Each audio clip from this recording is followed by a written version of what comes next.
आपका मेज़बान Sheikh Azizur Rahman.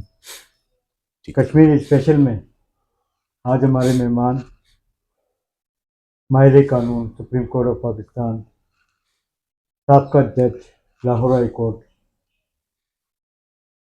Member government of Punjab जनाब जमशेद रहमतुल्लाह खान साहब मौजूद हैं। अस्सलाम वालेकुम वालेकुम सलाम। सर, खैरियत से हैं आप? जी बिल्कुल ठीक। देखने वाले नाजरीन की आगाही के सिलसिले में आपका मुकम्मल तारुफ। जी जी आपका तारुफ। ठीक है। जी जी मैं जमशेद रहमतुल्लाह मेरा नाम है और अ, बचपन से मेरी पैदाइश गुलबर्ग लाहौर की है और अब मुझे 48 इयर्स तकरीबन रफली हो गए वकालत करते हुए। और मेरे उस्ताद जौन से हैं वो जिनके साथ मैंने ट्रेनिंग की थी वो आबिद हसन मिंटो साहब हैं। और मैं समझता हूँ कि मैंने सेंट मेरीज गुलबर्ग से मैट्रिक की थी, फिर इंटरमीडिएट और ग्रेजुएशन जौन सी है वो मैंने एफसी कॉलेज से की थी और लॉ जौन सा है वो पंजाब यूनिवर्सिटी से किया था। तो और मुझे ये प्रोफेशन का चूंकि शौक था तो काफ़ी मैं समझता हूँ कि मुझे बहुत अच्छा लगा। आज भी मैं इस प्रोफेशन को एंजॉय करता हूँ। तो मैं समझता हूँ चूंकि शौक था तो फिर मैं मेहनत भी करता था। तो मैं पहला क्रिश्चियन था जो कि लाहौर हाई कोर्ट का जज बना था पाकिस्तान बनने के बाद। जो जस्टिस कॉर्नेलियस हैं वो पाकिस्तान बनने से पहले जज बने थे। ठीक है। और उसके बाद में इंटरिम गवर्नमेंट नजम सेठी साहब की, उसके बीच में मैं ह्यूमन राइट्स और माइनॉरिटी अफेयर्स का मिनिस्टर भी था। और मेरा जो टारगेट होता है, मेरी जो ख्वाहिश होती है वो मैं समझता हूँ कि हमारे मुल्क में जो तफरीक है, मजहबी तफरीक, वो नहीं है। मगर इंटरनेशनल लेवल पे कई लोग समझते हैं। एक ज़माने में समझा करते थे, जब बम धमाके होते थे तो लोग समझते थे शायद ये मजहबी बना पे होता है, जबकि ऐसी बात नहीं है। वो जो करते थे वो तो ना किसी मंदिर को छोड़ते थे, ना किसी गिरजे को छोड़ते थे, ना किसी मस्जिद को छोड़ते थे। तो इसलिए वो बिल्कुल ऐसी बात नहीं है। असल में ये बात ज़रूर है कि आइसोलेटेड एक्ट ज़रूर हो जाता है कभी ना कभी, मगर उसमें मैं समझता हूँ कि हमारा अपना मीडिया भी कई दफ़ा उसको ब्रेकिंग न्यूज़ करके रिपीट करता रहता है। इंटरनेशनल मीडिया जौन सा वो उसको मल्टीप्लाई कर देता है। और जो कई एनजीओज हैं कुछ जो उसको और उसको बढ़ाती हैं, उनका बजट जौन सा है ना वो इम्प्रूव होता है। तो मैं समझता हूँ उस तरह का मसला नहीं है। जब मैं ह्यूमन राइट्स और माइनॉरिटी अफेयर्स का मिनिस्टर था तो हर दूसरे दिन मौलवी साहिबान जिनके कोई सोसाइटी होती थी कोई, उन वो ज़रूर मुझे बुलाते होते थे और बड़ा वो अच्छा महसूस करते थे। और जिधर मैं सारी उम्र मैंने गुलबर्ग में गुजारी और मैं समझता हूँ कि वहाँ भी हमें बड़ा इनकरेजमेंट मिली और हमारे टीचर्स जो होते हैं उन्होंने भी मेरा बहुत जो है साथ दिया। सर, अपने तालीमी सफ़र के बारे में कुछ आगाह करें। तालीमी सफ़र का मैंने बताया कि मैट्रिक जौन सी है वो मैंने जौन सी है सेंट मेरीज स्कूल गुलबर्ग में स्कूल था वहाँ से की।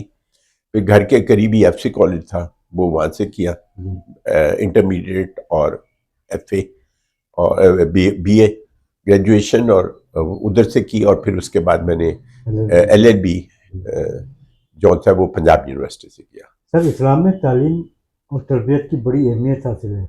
जी इस्लाम में जी जी तालीम और तरबियत की बड़ी अहमियत हासिल है, जी जी लेकिन आज के दौर में तालीम नज़र आती है, तरबियत नज़र नहीं आती। इसकी वजह क्या है? हाँ, ये मैं समझता हूँ ये आपका बड़ा अच्छा सवाल है कि तालीम अपनी जगह पे बहुत इम्पोर्टेंट है चीज़, मगर अगर तरबियत ना हो तो वो बात नहीं बनती। इसमें तरबियत में मेरे ख्याल के बीच में एक तो पेरेंट्स का भी रोल होता है, क्योंकि पहली ग्रूमिंग जौन सी है वो पेरेंट्स ने करनी होती है। तो पेरेंट्स को भी जौन सा है बड़ा बैलेंस होके चलना चाहिए। अगर वो अपने बच्चे पे ये शो करते हैं कि उनके पास बहुत खुला है, वो भी अच्छी बात नहीं है। और अगर बहुत कहते हैं कि हम तंग हैं तो वो भी, यानी कि एक बैलेंस करके चलना चाहिए। और एक टाइम बच्चों के लिए जौन सा वक्फ करना चाहिए कि अगर 7 दिन है एक हफ्ते में, तो कम से कम 5-6 दिन वो टाइम दें बच्चों की पढ़ाई के लिए, सर आज ऐसा की माहौल क्रिएट करें। मगर इसमें लोगों से मिलना ये बड़ा जरूरी है। जिस तरह हम गिरजाघर जरूर, अब तो मेरी बेटियां मैरिड हैं तो हम जरूर जाते हैं उधर, एक दूसरों से मिलके भी बच्चे बहुत सीखते हैं। सर आज की दौर और माजी की रिवायत में क्या फर्क महसूस करते हैं आप? आजकल जो है ना, लाइफस्टाइल थोड़ा सा चेंज हो गया हुआ है। यानी कि मैं देखता हूँ कि जब मैं स्कूल में पढ़ता था तो गुलबर्ग के बीच में लेडीज जौन सी हैं वो घंटे के लिए एक घर में, अक्सर हमारे घर में इकट्ठी होती थी, इकट्ठे बैठ के चाय पीना, गपशप लगानी। और तब इतनी फैसिलिटीज भी नहीं थी होती। अब हर घर में मेड भी है, हर घर में वॉशिंग मशीन है, हर चीज है। तब ये चीजें नहीं थी होती, मगर औरतें फिर भी एक दूसरे को मिलती थी। अब जो सा है वो बाई चांस जो सड़क पे मिल लिया या किसी शादी पे मिल लिया या किसी अफसोस पे, बेशक अच्छे तरीके से मिलते हैं मगर वो वाली बात नहीं रही है। सर वकालत में कैसे आना हुआ और किस शख्सियत से आप मुतासिर हुए? वकालत के बीच में मुझे एक्चुअली मेरे जहन में, जब मैं पढ़ता था, स्टूडेंट था, स्कूल में पढ़ता था, तो मेरे जहन में था, 3 चीजें जहन में मेरी थी। पहला था कि मैंने वकील बनना है, दूसरा था कि मैंने फौज में जाना है। और फौज में एक वजह यह थी कि मेरे वालिद साहब आर्मी से रिटायर हुए हुए थे, दूसरा यह है कि मुझसे बड़े भाई जो थे वो भी आर्मी में थे, तो दूसरा ये था। और तीसरा था कि मैं टीचिंग किसी कॉलेज में पढ़ाऊंगा। तो मैंने इम्तिहान देते ही एफए का मैंने आर्मी में अप्लाई किया। तो आर्मी में वो मेरा इंटरव्यू भी क्लियर हो गया, मेरा रिटन टेस्ट भी क्लियर हो गया, मेरा वो मेडिकल उसके बाद होता है वो भी हो गया। तो फिर उसके बाद 4 दिन के लिए कोहार्ट के लिए वो बुलाते हैं, या वो बकायदा ग्रुप बने होते हैं ऑफिसर्स के, और वो, तो वह मैं रिजेक्ट भी नहीं हुआ और मैं सिलेक्ट भी नहीं हुआ, मगर उन्होंने NY ग्रेड दिया, नॉट येट। ठीक है, जिसमें वो जिसको कहते हैं कि डेफर किया, विच मीन्स के बिल्कुल बॉर्डर लाइन पे।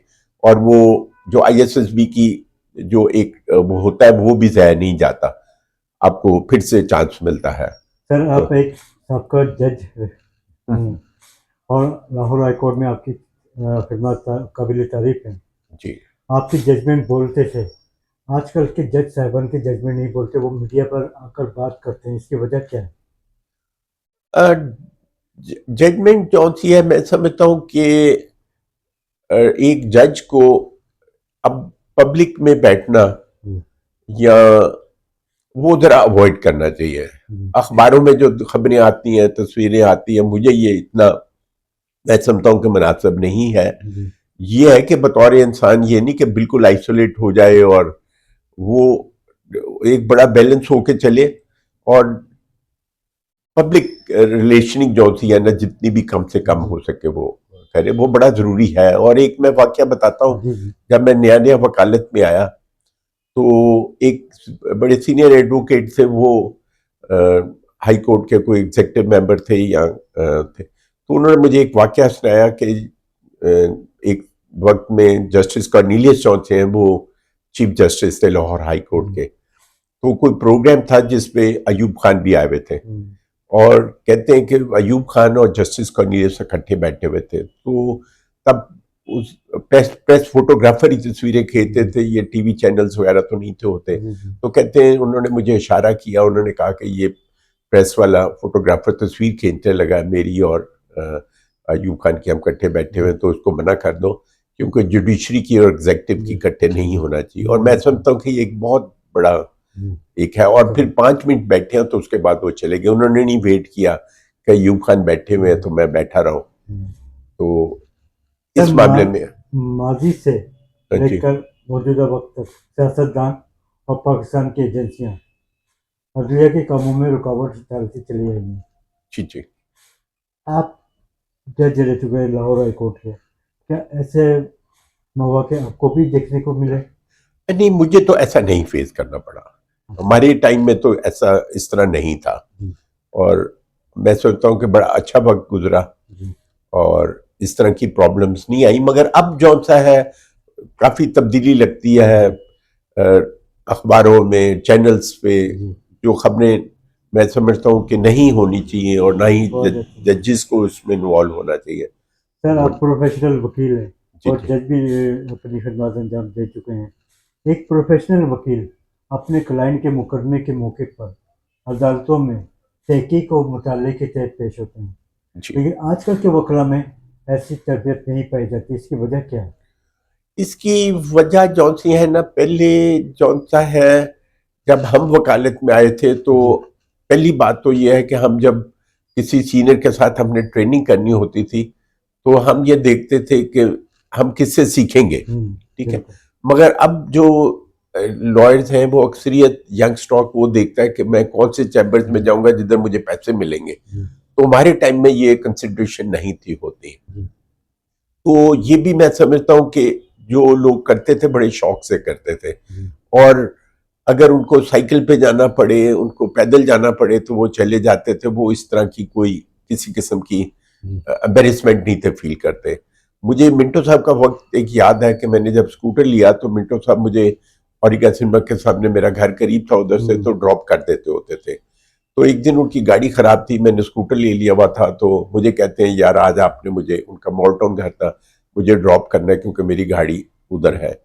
तो अब जब हम गुलबर्ग मेन बुलेवर्ड पे पहुंचे तो वहाँ अशारा था, तो वहाँ मैंने स्कूटर रोका तो आगे यहिया बख्तियार साहब की गाड़ी थी, जी, तो वो अटॉर्नी जनरल थे। अब मिंटो साहब ने ये नहीं कि वो एम्बेरसमेंट फील करे कि मैं स्कूटर पे बैठा हूँ, इतने बड़े वकील हैं, उन्होंने बल्कि मुझे कहा कि ये अपना स्कूटर आगे कर दे, मैं उनसे सलाह दुआ ले लूँ। तो मैं समझता हूँ कि ये बहुत बड़ी होना बात है। चाहिए। सर, वकालत के शोबे को प्रोफेशनल शोबा कहा जाता है, जी जी। लेकिन मौजूदा वक्त में ऐसा क्या हुआ इस शोबे की इज्जत में कमी आई? एक्चुअली आपने बड़ी अच्छी बात की कि वो भी जमाना था कि इसको लॉर्ड्स का प्रोफेशन कहा जा सकता था।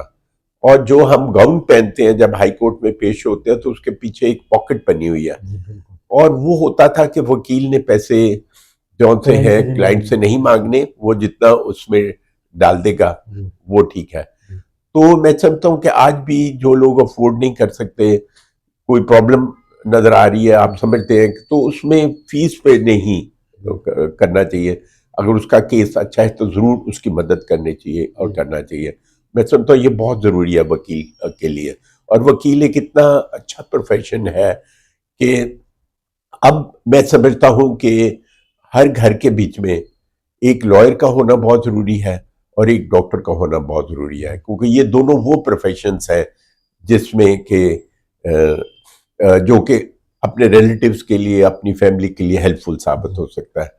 बल्कि एक बड़ा इंटरेस्टिंग वाक्य बताऊं, मैं मुल्तान बेंच पे था जब मैं लाहौर आया, वकालत शुरू की, तो एक लेडी लॉयर थी, वो मुल्तान से आई, जी, तो मुझे मिलने आई, तो वो अपना कोई वाक्य बता रही कि मेरी एग्रीकल्चर लैंड है तो लोगों ने कब्जा करने की काफ़ी कोशिश की है, कुछ ने कर लिया है। तो मैंने उनको यही बात कही, मैंने कहा प्रोफेशन ऐसा है, अब हर घर में ना एक लॉयर का होना बहुत ज़रूरी है और एक डॉक्टर का होना ज़रूरी है। वो मुझे कहती हैं हाँ ये ठीक है बात, मगर इसके अलावा घर में एक बदमाश का होना ज़रूरी है, लोग कब्जे कर लेते हैं। तो सर, आप माशाल्लाह हाई कोर्ट के जज रह चुके हैं, हाँ जी। अपनी खिदमत भी अंजाम दी। हाल ही में दो सीनियर जज साहिबान को नज़रअंदाज करते हुए आलिया नीलम को चीफ जस्टिस बनाना आपके ख्याल में क्या दुरुस्त फैसला है ये? इसमें मैं समझता हूँ कि ये अपर लेवल पे जौन सा है, अगर वो समझते हैं कि ही इज फिट, कि जी, हो सकता है, तो फिर तो ठीक है। ठीक है, ये एक मुश्किल सवाल है जी, क्योंकि इसमें अगर कोई कॉम्पिटेंट समझते हैं कि क्योंकि चीफ जस्टिस बनने में सिर्फ लॉ का आना काफी नहीं है, कुछ और चीजें भी बेशक, इन्वॉल्व हो बेशक, जाती है। जी, तो उसको अगर कंसिडर करते हुए अगर हमारा कानून इजाजत देता है, हमारे रूल्स इजाजत देते हैं, तो उसमें कोई हर्ज नहीं है। जी। सर, आप अंग्रेज के कानून से मुतमईन हैं? जी। अंग्रेज के कानून से मुतमईन हैं? एक्चुअली कानून तो जाहिर बात है कि ये जो हम criminal procedure code, civil procedure code, ये सारा जौन सा है उसी को अडॉप्ट कर रहे हैं हम, वही चल रहा है, उसमें अमेंडमेंट्स डेफिनेटली हुई हैं। वैसे तो उसमें कोई ऐसी बात नहीं है, अगर कोई बीच में चेंजेस आने की जरूरत है तो वो की जा सकती हैं और होती भी हैं। जी सर, जैसे कि आपने फरमाया कि 48 साल हो गए आपको खिदमत करते हुए शोबे कानून में,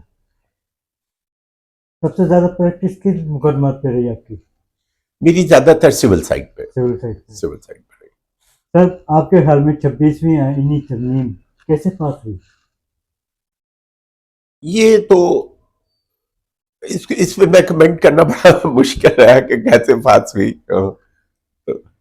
इस एक्ट के बाद बार और बेंचेस का क्या किरदार होगा? सही है। क्या किरदार होगा सर? ये देखें, ये तो काफी कॉम्प्लिकेटेड क्वेश्चन है, मैं समझता हूँ इसमें रिजल्ट क्या निकलते हैं बड़ा मुश्किल इसका है ये। आपके ख्याल में आईनी बेंचेस के कयाम से अवाम के मुकदमात में कमी आएगी? एक्चुअली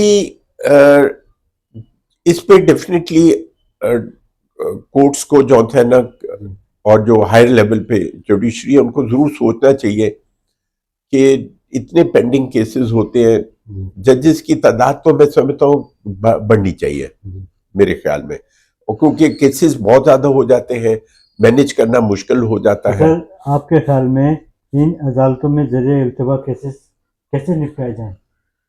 इसमें अगर जिस तरह ऑर्डर 7 रूल 11 एक सिविल प्रोसीजर में होता था कि कोर्ट पहले देखे कि दावा चल भी सकता है कि नहीं, उसका मकसद यही था कि अगर 4 सालों के बाद ये फैसला होना है तो बेहतर है कि अगर दावा मेंटेनेबल ही नहीं है तो, जो कि अभी भी मेरे ख्याल उस पर इंपॉर्टेंस देनी चाहिए।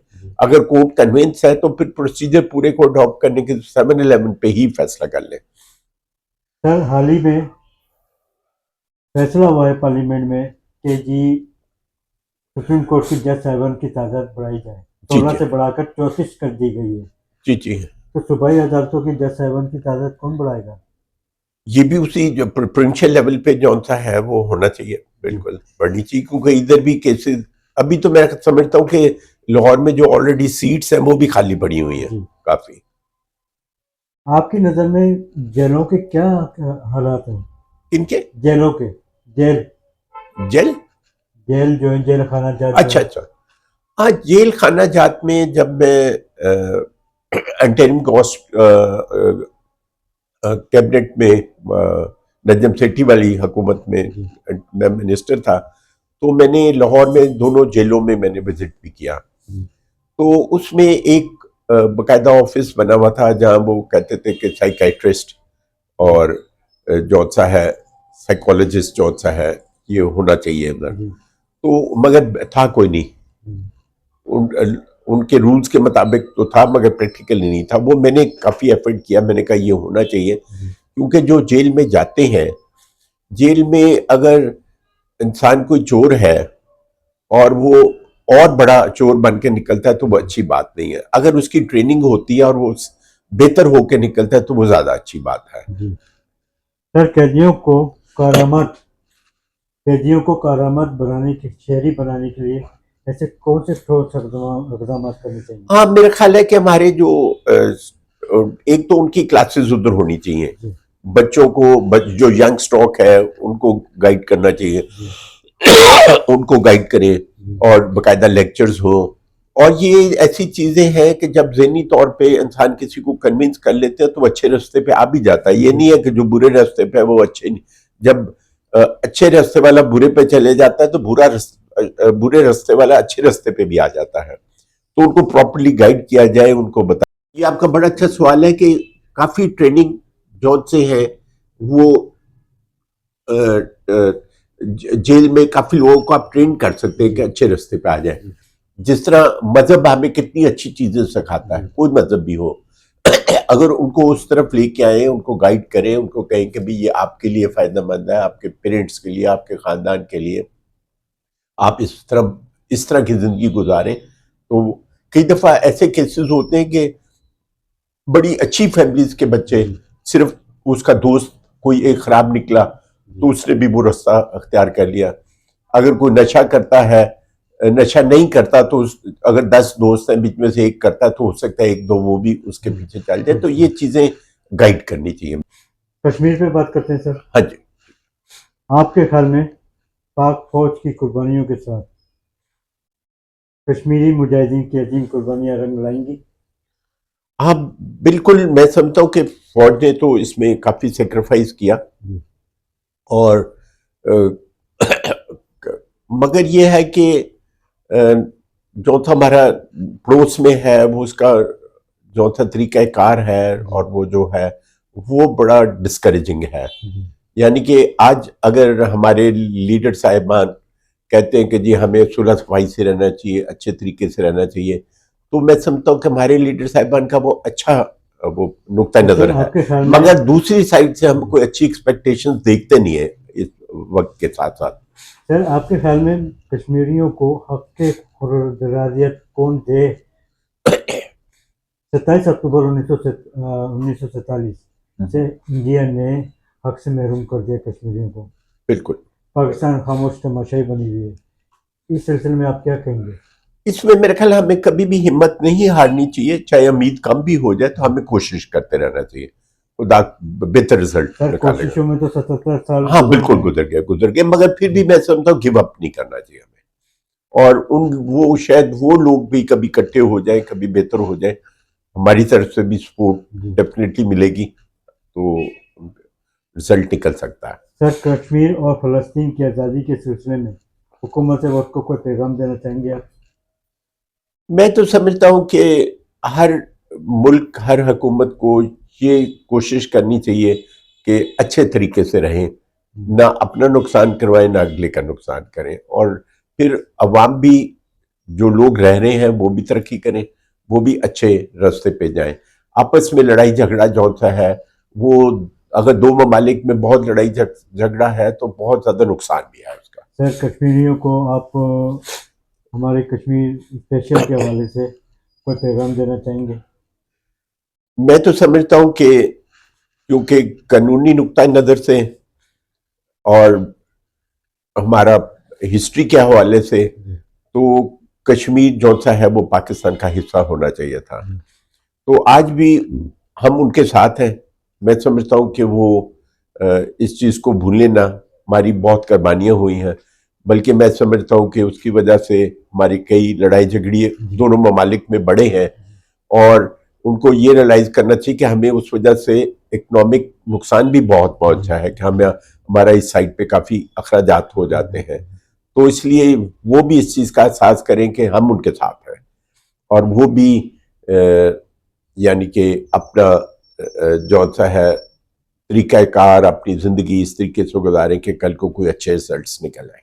बहुत शुक्रिया सर। Thank you.